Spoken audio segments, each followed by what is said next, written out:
Society. What have the residents of Spalding got against the people of Gaza? The media plays a vital role in desensitising British people to the sufferings of their fellow workers.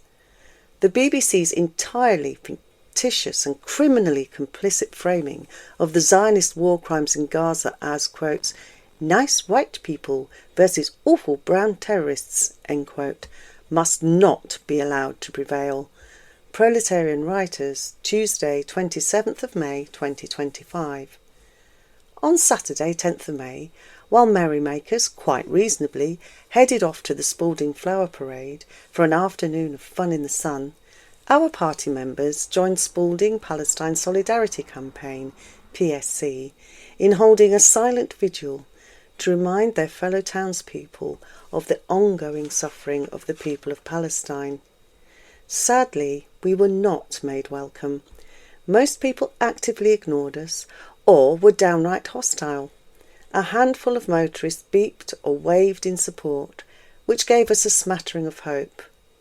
The majority of drivers held onto their steering wheels with grim determination, eyes straight ahead, stiffly and actively ignoring the vigil. A few drivers, filled with animosity, shouted expletives and hammered their car horns to draw our attention to their vulgar hand gestures. While there was little foot traffic, the majority were amiable. One rushed past, head down, desperate to avoid eye contact. Notably, a family of mum, kids, dad and gran. Granny demanded we take our flags down and go home. Her anger was palpable.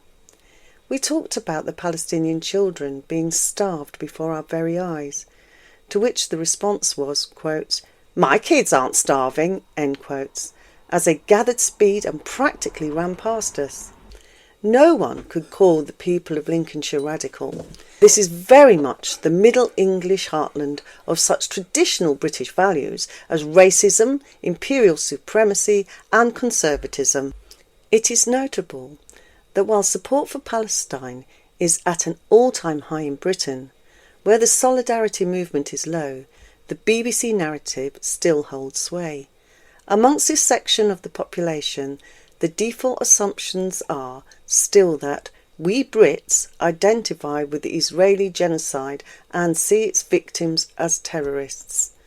But just because workers have been spoon-fed throughout their lives on a thin gruel of imperial culture that makes them self-identify as temporarily embarrassed billionaires, there is no reason to doubt that their real economic conditions are steadily transforming them into opponents of the system, and will continue to do so. The local paper's coverage of this small PSC solidarity action highlighted once again the essential role played by establishment media in keeping workers distracted, divided and demobilised. One had only to look at the linked most read articles to see what our rulers would prefer us to be thinking about. Football, money and local characters. Pro-Palestine protest held in Spalding with police saying it passed off peaceably by Andrew Brooks. Links online 10th of May 2025. The headline on the above-mentioned report said it all. The police report was taken as the sole basis for the article's standpoint and reporting. It was clear that the author had not attended the demonstration or attempted to find out anything about it, other than reporting on rumours that it may have been connected to a delay in the beginning of the flower show. Having mentioned this rumour, the author went on to say that it was baseless, but it is clear that the point of the story was rather to reinforce the connection in readers' minds. In fact, the sole point of the article was to underline the potential for trouble and, horror of horrors, minor inconvenience that might arise from any protest action. Surely better to stay at home when your government is systematically massacring innocents abroad than to cause a 20-minute traffic disruption that could temporarily inconvenience a few hundred Brits? This approach perfectly mirrored reporting of the national demonstrations against the Gaza genocide over the last year and a half.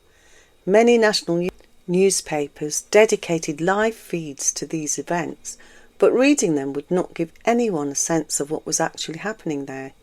Huge emphasis was put on what the police said, who they scuffled with, usually a handful of fringe right-wing thugs who seemed to have turned up for no other purpose than to assist in this narrative manipulation, and what charges they made when arresting people, as opposed to what those arrested and charged were doing at the time, which usually turned out to have been absolutely nothing.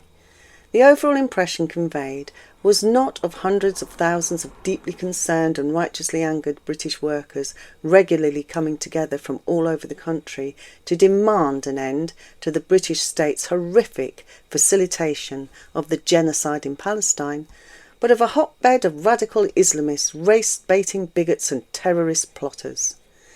All the same, our comrades will keep going back to Spalding with the PSC, because it's these angry, hostile and indifferent workers we need to reach out to.